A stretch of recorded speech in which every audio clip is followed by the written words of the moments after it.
بسم اللہ الرحمن الرحیم۔ موت مختلف طریقوں سے کیوں آتی ہے؟ کیا ملک الموت کو پہلے سے معلوم ہوتا ہے کہ کس کی روح قبض کرنی ہے؟ موت کے وقت بعض انسانوں کی آنکھوں سے آنسو کیوں بہتے ہیں؟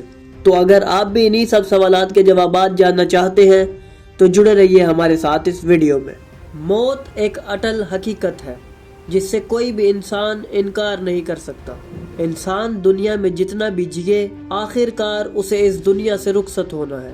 ہم میں سے ہر ایک کے لیے یہ لمحہ یقینی ہے، لیکن اس حقیقت کے باوجود موت کے بارے میں مختلف نظریات پائے جاتے ہیں۔ کچھ لوگ اسے تکلیف دہ سمجھتے ہیں جبکہ کچھ لوگ اسے نئے سفر کا آغاز مانتے ہیں۔ اسلام میں موت کے بارے میں جو سب سے جامع اور حقیقی رہنمائی ہمیں ملتی ہے وہ اہل بیت علیہم السلام کے فرامین ہے اور ان کی دی ہوئی تعلیمات ہیں، کیونکہ وہی حقیقی وارثان علم نبوت ہیں اور وہی ہمیں بتاتے ہیں کہ حقیقت میں موت کیا ہے، موت کیوں آتی ہے، موت کیسے آتی ہے اور اس وقت کیا واقعات پیش آتے ہیں۔ چنانچہ لوگ ہمیشہ اہل بیت علیہم السلام سے ان امور پر سوالات کرتے رہے اور امام جعفر صادق علیہ السلام سے بھی کئی بار اس بارے میں سوالات کیے گئے، جن کے جوابات ہمیں ایک واضح اور حقیقی تصور فراہم کرتے ہیں۔ ناظرین، جب ہم کتب و احادیث کا مطالعہ کریں تو ہمیں ملتا ہے کہ امام محمد تقی علیہ السلام اپنے والد امام علی رضا علیہ السلام سے، اور وہ اپنے والد امام موسیٰ کاظم علیہ السلام سے، اور وہ اپنے والد امام جعفر صادق علیہ السلام سے نقل کرتے ہیں کہ ایک بار امام جعفر صادق علیہ السلام سے سوال کیا گیا، مولا ہمارے لیے موت کی حقیقت بیان فرمائیں۔ تو امام جعفر صادق علیہ السلام نے فرمایا، موت مومن کے لیے انتہائی خوشبودار چیز ہے، جسے وہ سونگھتا ہے تو اس کی وجہ سے وہ ایک پرسکون نیند میں چلا جاتا ہے، جہاں نہ کوئی درد رہتا ہے اور نہ کوئی تھکن۔ لیکن کافر کے لیے موت کالے سانپ اور بچھو کے ڈنگ کی مانند ہے، بلکہ اس سے بھی شدید تر۔ یعنی مومن کے لیے موت ایک پرسکون مرحلہ ہے، جبکہ کافر کے لیے یہ ایک انتہائی تکلیف دہ عمل ہے۔ ناظرین، اسی طرح امام جعفر صادق علیہ السلام سے کسی نے پوچھا، مولا موت کے وقت بعض لوگوں کی آنکھوں سے آنسو کیوں بہتے ہیں؟ امام جعفر صادق علیہ السلام نے فرمایا، جب انسان رسول خدا حضرت محمد صلی اللہ علیہ وآلہ وسلم اور اہل بیت علیہم السلام کو دیکھتا ہے تو وہ ایسی چیز دیکھتا ہے جو اسے خوش کر دیتی ہے، اور اس خوشی کی شدت سے اس کی آنکھوں سے آنسو جاری ہو جاتے ہیں۔ اس سے یہ بات واضح ہوتی ہے کہ مومن کی روح جب نکلتی ہے تو وہ ایک خاص مقام پر پہنچتی ہے، جہاں اسے رسول خدا اور دیگر مقدس ہستیوں کی زیارت نصیب ہوتی ہے۔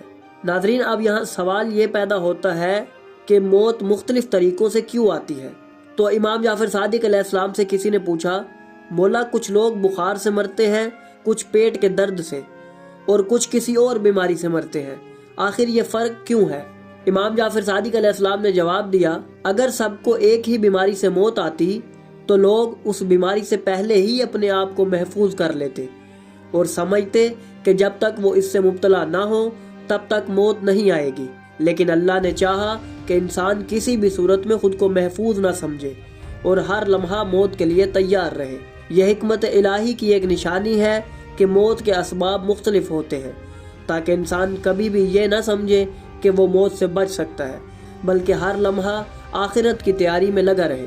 اسبات بن ثابت نے امام جعفر صادق علیہ السلام سے ایک مرتبہ سوال کیا کہ کیا ملک الموت کو پہلے سے معلوم ہوتا ہے کہ اسے کس کی روح قبض کرنی ہے؟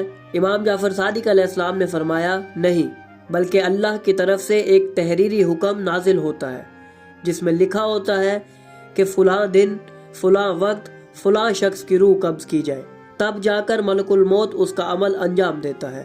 اس سے یہ واضح ہوتا ہے کہ موت کا وقت، جگہ اور طریقہ سب اللہ کے مقرر کردہ ہے اور فرشتے بھی اسی کے حکم کے پابند ہیں۔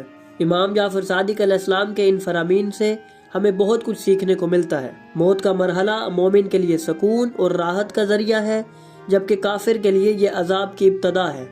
لہٰذا ہمیں چاہیے کہ ہم دنیا کی فانی حقیقت کو پہچانیں اور اپنی زندگی کو اس انداز میں گزاریں کہ جب موت کا وقت آئے تو ہم بھی ان خوش نصیبوں میں شامل ہوں جن کے لیے موت ایک خوشبو اور راحت کا لمحہ ہے۔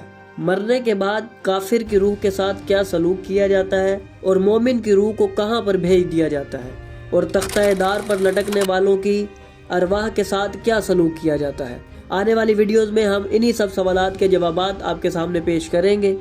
تو اگر آپ کو ہماری یہ کاوش پسند آئی تو ہماری ویڈیو کو لائک کریں، ہمارے چینل کو سبسکرائب کریں اور بیل آئیکن کو بھی دبا دیں تاکہ آپ کو ہماری آنے والی مزید ویڈیوز ملتی رہیں اور آپ علم سے مستفید ہوتے رہیں۔